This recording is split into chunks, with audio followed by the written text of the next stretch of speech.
Une opportunité économique. Bonsoir les milliardaires. Bonsoir. Nous sommes venus parce que c'est aussi une grâce que de connaître Pi. Parce que, en fait, on n'a pas fait de choses exceptionnelles pour avoir ce privilège qu'une personne nous parle de Pi et qu'aujourd'hui on commence à le miner. Et du coup, on a parlé de l'évolution de la, quand on parlait de l'évolution de la monnaie, on est arrivé jusqu'au niveau des banques. Et du coup, je vais vous parler donc des KYC. Qu'est-ce que les KYC? KYC, c'est KYC en anglais, en français, pardon. Et d'origine, KYC en anglais veut dire Know Your Customer. C'est-à-dire connaissance du client. Connaître ton client ou alors connaissance du client. Et pour le définir, je ne vais pas travailler avec les trois banques. La définition simple de KYC, donc, par définition, le KYC ou Know Your Customer est la procédure que les entreprises réalisent pour vérifier l'identité de leurs clients conformément aux exigences légales et aux réglementations en vigueur. Voilà une simple définition de KYC. C'est juste une procédure que les banques ou les entreprises mettent sur pied afin de connaître mieux leurs clients. Et pourquoi donc le KYC est nécessaire?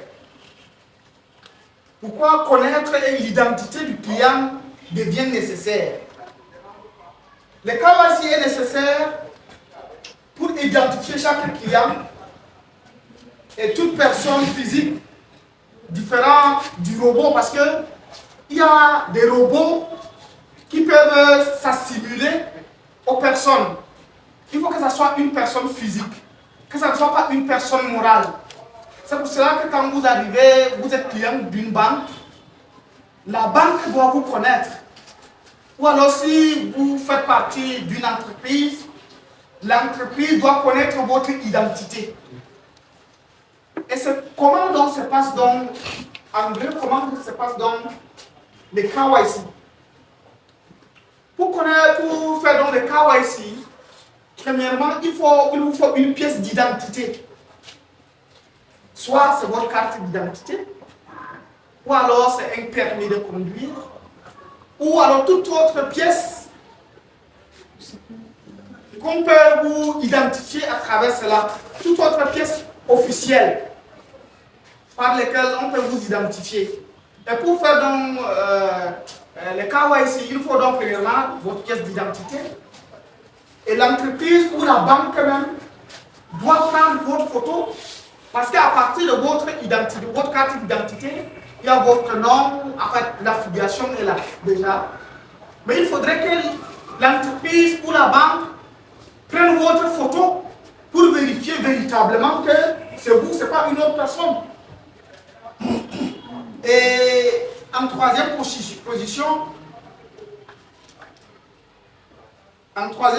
donc, il faudrait donc que ça doit être soit une photo ou même une vidéo pour certifier que vous n'êtes pas un robot.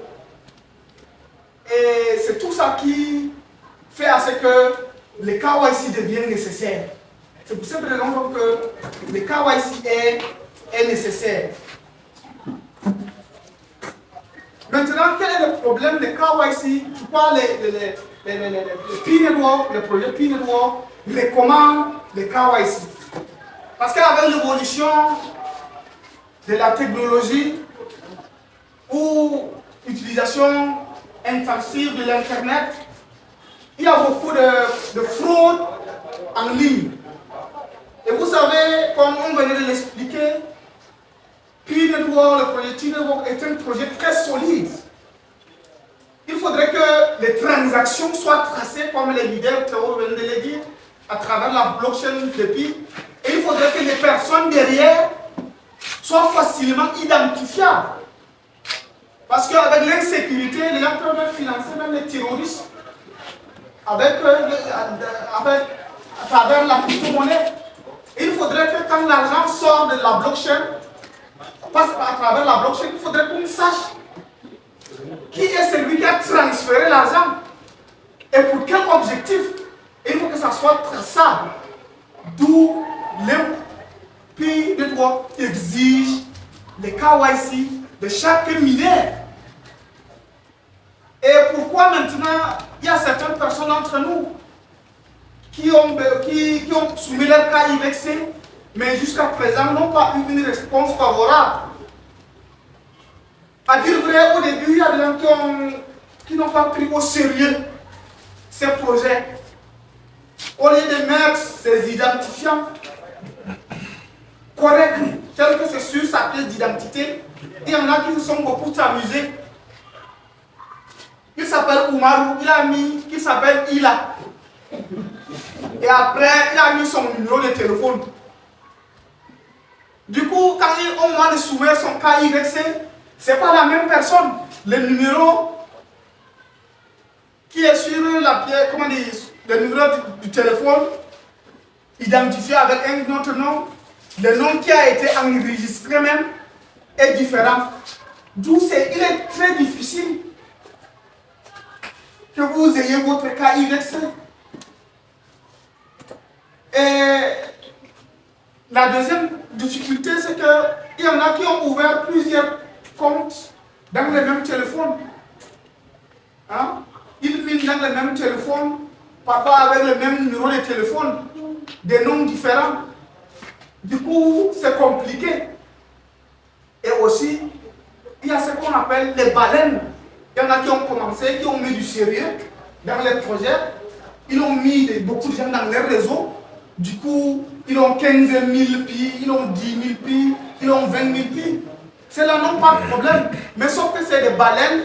Les baleines ont cette difficulté qu'on ne les attribue pas très vite. Et les KYC, je ne suis pas dans le secret de Dieu pour connaître les pourquoi. Mais dans mes expériences, j'ai compris que ceux qui ont beaucoup de pi, il y en a beaucoup qui n'ont pas leur KYC. Et aussi, on ne doit pas se décourager. C'est là, il y en a qui ont correctement mis les identifiants. Ils ont tout est bien, mais ils ont soumis les KYC. Mais jusqu'à présent, ils n'ont pas encore reçu l'acceptation, je ne sais pas si c'est le terme qu'il faut utiliser, de ces KYC. Ces gens doivent être plutôt patients. Ça vient. Il y en a qui ont passé leur KYC, ça fait 2 ans, ça fait 1 an et demi, mais il y en a qui reçoivent ça maintenant.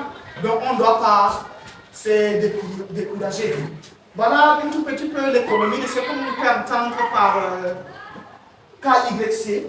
C'est chaque entreprise et surtout le projet Pi Network voudrait connaître réellement l'identité de chaque mineur. Et c'est nécessaire parce que c'est pour la sécurité du système, pour que nous ne puissions pas faire dans des choses illicites défendues par la loi, parce que Pi Network se veut un système, un projet légal qui respecte les lois. Merci beaucoup pour votre attention.